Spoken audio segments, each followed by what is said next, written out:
हो वहाँ सागो मिले लो काफी ना मिले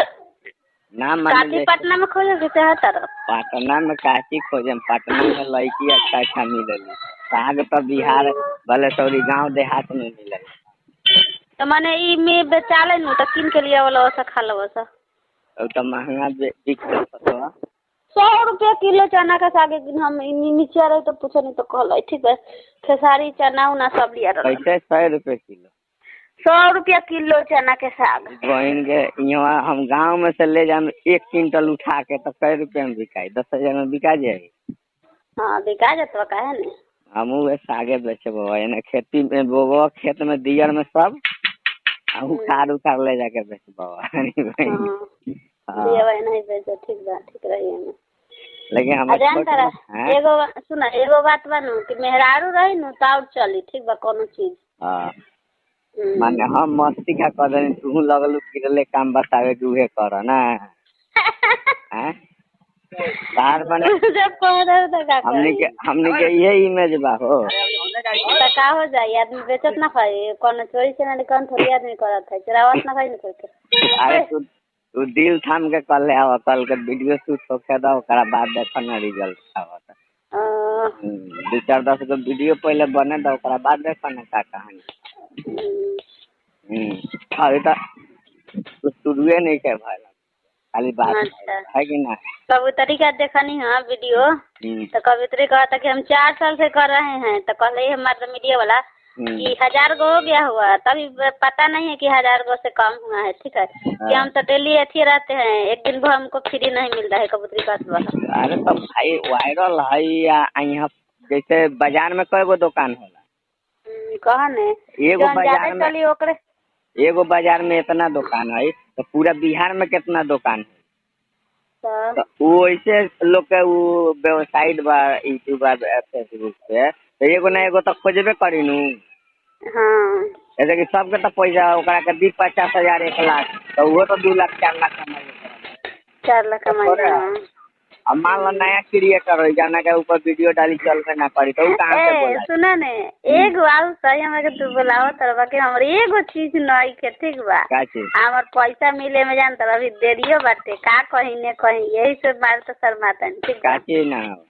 हमर परस नहीं के ठीक बा हम के ना हुआ हम जाम कोई के ऐसे के चलते तो हम के ना नहीं जाए के नाम दिला परस मेला में मिलतवा ना मेला में हम कांको में टांगे वाला ने तो ना अच्छा रही ठीक बा मेला में ना मिली कि वहां पटना मिलता है पटना में जे मेला में मिले जन कौन थोड़ी बात करो हम जाता नहीं पूछम हां ना तो एने से शूटिंग 1-2 घंटा में खत्म हो जाता ना तो फिर मेला में चल के ले लिया का दिक्कत हां तो मान के चला कि अभी जानता रही महीना में 15 तारीख के लगे ठीक बा थोड़ा ना महीना का परस कितना का होता है परस 1500 का होता है हाँ मान के चला कि केना हुआ अच्छा से परस टाइम के दे माने लोग अच्छा कोई तरह के देखे तक कि हाँ मैडम बाटे है मान के चला ना तो एमे परस ना लेके आवेला उ माने तू अपना ला रख लिया हम खरीद देबो हां वैसे माने लेकिन एमे का है कि तू खाली दे माने ना होला खाली कपड़ा लेके आवा बाकी सब यहाँ के यहाँ 3 में जौन चीज के जरूरत बा इसे नॉर्मले बन के रहेला हवा का समझ ली हां नॉर्मले बन के जौन जानता देखा ओए इधर जौन भी पोज बा वीडियो में दिखावे के बा इसे नॉर्मले इंसान रहबू तो जीवन कटी का हां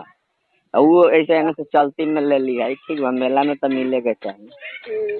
जानता रह कहे के मतलब नु कि हमारे देखो सब चीज बा हमर निकाब का साड़ी उड़ी सब बा ठीक बा ऐसे जन फ्रॉक सब चीज बा मान के चल के हम कतना कहां ढोले लेके जाएंगे ना वो छोड़ा ना जैसे हम अभी स्टार्ट करता नहीं निकले से तो हमरा अब जौन वीडियो में जैसन ड्रेस तोरा के पहनावे के बा हर चीज हम पहले खुद के खरीद ले ना होला रखाई कहाँ वो रखा जाता है वही रूम हो जाता है छोड़ा ना यार तोहरा लगे रूम दिया जाए तू अपना सामान अपना पास रख का दिक्कत तो रूम मान के चला कि जहाँ हम रहत रहनी वही जन हमर ठीक रहला ठीक बा कोनो हां तो वही जन ले ली का दिक्कत बाकी 2250 लेते बा ठीक दिया 2250 भाड़ा ई बाकी यहाँ काम करब बंद रखम जब मन करी वहाँ जाके भेंट करेला ठीक बा हां हां हाँ माने ई बानू कि माने जानल पहचानल बानू माने अकेलो रहम तो कोनो ना बोल सकता ई बात बा ठीक बा माने उ जाना था कि हम माने उ जाना था नु माने हमार बहन दिया कि फलना आदमी के विरुद्ध काम करल त माने ओकरे ही बहन बा ठीक बा त माने ओ हां इज्जत भी होला आदमी के ठीक बा समझ गइला ई बात बा हां ठीक हां कौनवा का एथिया कौन मालिक मकान मालिक कि आपको जब बेटी आपको काम पड़ेगा ना जब आप आके रह सकते हैं कोनो दिक्कत नहीं ठीक है हाँ ऐसे देखो शूटिंग वाला कपड़ा हम बहुत सोचनी है तो हम कहने की उ सब बनवा ही के पर जैसे कि रियल में जो हकीकत में ड्रेस पहनता था उ शूटिंग में पैसा चाहिए शूटिंग के अलग ड्रेस होखेला ठीक बा मान ली कि वायरल होके के बाद वीडियो चलावे के बाद अपने आप के लोगों के सामने दिखावे के पड़ी ना होला हाँ तो मान लीजिए वैसे अब कौन हीरोइन के देखे लो डरे लेकिन उतना हॉट ड्रेस नहीं के बनावे के एगो मिनी स्कर्ट रही फिर माने जैसे हीरोइन के सब ना होला मटेरियल सब रही जैसा सीन हो वो टाइम वो चेंज कर लेवे के है ना आ फिर शूट पर से जाएगा टाइम जौन अपन रियल वेशभूषा में रहा तनी वो पहिर के चल जाएगा आवे के है ना वही से के चलते हाँ हमरा भी सब चीज बात हम घरे रख ले ठीक पूरा दो सब चीज जो अच्छा करबा हां कहां धोले चलबा जैसे वीडियो होतवा ना वैसे वैसे कहगो चीज हमार बढ़ते जतवा ठीक बा आ कोनो वीडियो का शान दे दलवा तो वही दिन सारा सेटअप खरीद लेबो बढ़िया कैमरा बढ़िया एथी हर चीज ना होला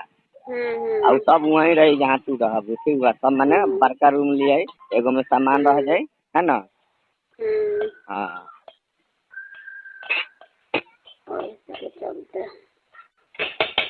ऐसे है ठीक बा एगो तो लहंगावा लेबो ठीक बा लहंगा हमरा नहीं के जान तरह परे बहन के शादी भइल तो चचरी बहन कहल कि रहे देखी हम मंगा के लिया देते तो अपना जैदी के लहंगा मांगले रहो ठीक बा पूरा तरह के लहंगा हम ऑनलाइन अपना पसंद से दियो ठीक बा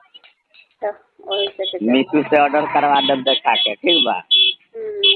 आवे से कि जब तक ले खोल के देखे हम अच्छा हो तो यूज करे ना तो फिर रिटर्नो मारे के पड़ी अच्छा खाते वो में गलतो सामान चल देवे ले ऑनलाइन में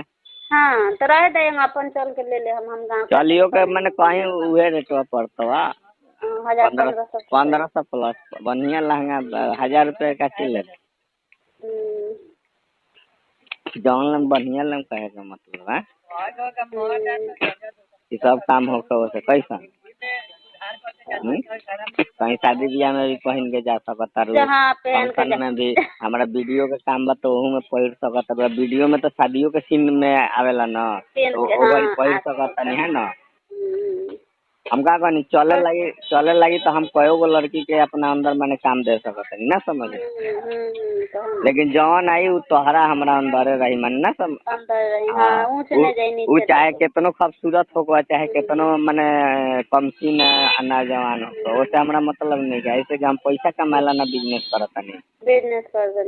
वो सब करे खातिर हमरो पता बा कि 200-400-500 रुपया दे के केहू के साथ कर सकता है ना लेकिन वो कैला के मतलब का है बर्बादी है ना बर्बादी होले और सब चीज तोरा मिली हां सब चीज मिली कामयाब रहबो ना तो सब चीज अपने आप सब चीज अपने आप कहे के मतलब एगो बात सुन लो लोग ने कहल कि पहले से नेचर और सिग्नेचर बराबर रखे के चाहिए कि कैसे लोग ने कहल हां नेचर और सिग्नेचर बदले के ना चाहिए बराबर रहे के चाहिए तब जाके माने कहूं उधर ईमान चाहे कुछ भी रही तब तो जाके आके कामयाब देखा डबल आदमी का है एगो एक्टर है कि अब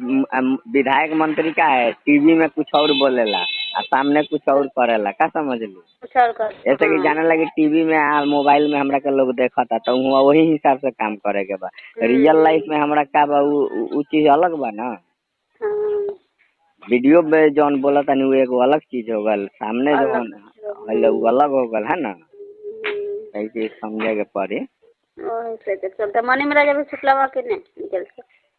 जाए दो सबके फेर में ना है चर्चे में हम नहीं किए हम अपना भी थोड़ा ई काम में बिजी है ना मान लो दूसरा के फेरा में रहे उतनी देर में अपन कुछ काम हुई ना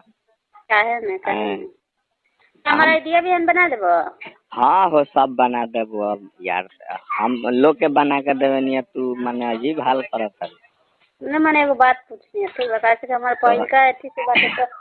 तो और आईडी बना देबो सिम ओमे चालू हवा ना। हाँ 2 सिम लगल बा। हाँ तो कल हम कर देबो ठीक। वहीं से के चलते फेसबुक बनावेला हवा। हाँ फेसबुक इंस्टाग्राम अरे ईमेल आईडी बना देबो तो हम सब लोडिंग कर लेंगे। वो सब हो जाता ईमेल आईडी बना देबो पासवर्ड खाली लिख ईमेल के आ दे देबो ठीक बा। वो कहीं रख दिया याद से। तो कब मोबाइलो भुलाई ना तो रही तो फिर से वही आईडी वापस मिल जाए दूसर मोबाइल। हाँ ना तो मोबाइल भुला गल चाहे खराब हो गल तो फिर कहबो कि अब नया आईडी बनाए मैं ना तो जितना फॉलोअर थी सब्सक्राइबर है तो उतना और सब तो सब खत्म हो जाए। हाँ सब हो जाता चलते ठीक कहलक न बेटी मोबाइल वाला कि जैसे एकरा के न पूरा लोडिंग हो गइल बा ठीक बा एकरा के न सब एथी मार के तब तारा लोडिंग करे के पड़ी रीसेट मारे के पड़ी। हाँ कहलक दुकान वाला यही से जान पे फोन नहीं खुलक चालू बाटे हमारे पे फोन ठीक बा डेली हमारे एनी टाइम 20 रुपया देते साल भर भी 12 महीना। देखो पहिए बनता का होता नहीं होता का चीज ना हो एयरटेल पेमेंट बैंक। अच्छा वो एयरटेल के तो बारे में हमरा ना है पता वो हमरा बकवास लगे तो अगर वो सब चलावे के बाद तो ओरिजिनल काम करम मेन खाता से कनेक्ट अभी अच्छा, 1-2 महीना वेट कर ठीक बा 1-2 महीना वेट कर जब पैसा वैसा के अथी होखे लगी नी हम ऐसा खाता खोलवा देम कि जीवन भर खाता तारा जरूरत पड़ी। 5-10 लाख से लोन लेवे के बाद लोनो दी बैंक हर चीज करी ठीक बा। हाँ सब चीज के जब जान जाए ना कि सोशल मीडिया से पैसा सब कमाला तो लोन फोन 10 लाख 5 लाख कबो चाहिए दे तो वे काम कर रही फालतू ही सब का है एयरटेल पे में जैसे 18 साल से कम उम्र का लड़का बजाना के आईडी कार्ड पर सब बन नहीं कर सकता तो वो सब लाई सब हवा। हाँ मेन ज्यादा पैसा लेन देन करे खातिर सब ना तो रहे दा तो चालू नहीं के भल तो ओही लगा खाली अथी बार तो ओकरा के बंद ना हो जाए। वो बंद हो जाए वो अब नहीं होई तो सो कोनो हम अपन दूसर एप्लीकेशन चलाएं वो ऐप के हिसाब से चलेला ना। अब गूगल पे एगो अलग ऐप हो गए एयरटेल पेमेंट बैंक अलग ऐप हो गए ना समझ लो। तो वो ऐप मोबाइल से डिलीट मार दो कहानी खत्म हमें क्या जरूरत है जब हमें चालू नहीं किया पैसा नहीं के डल ले तो कोई काम नहीं किया हमरा नहीं के। हाँ वही से के चलते वो झूठो का नहीं अथी भइल तो ई सब काले हम अवन तो सब हमरा के अथी कर दी ठीक अभी तो मान के चल के अभी ओकरा अथी नहीं के तो कौन टेंशन बाटे। अच्छा ये ईमेल आईडी वाला कल काम कर दो आई गूगल वाला जौन हवा ना गूगल पे वाला। हाँ तो 2-4 महीना के बाद है तो कौन बात 2-4 महीना ना 2-4-10 दिन के समय दो ना मैंने थोड़ा ठीक का काम करवा दो। हाँ तो रहे 10 जनवरी फरवरी तक होइबो कर तो कोनो टेंशन नहीं। चलो ठीक बता बाद में फोन कर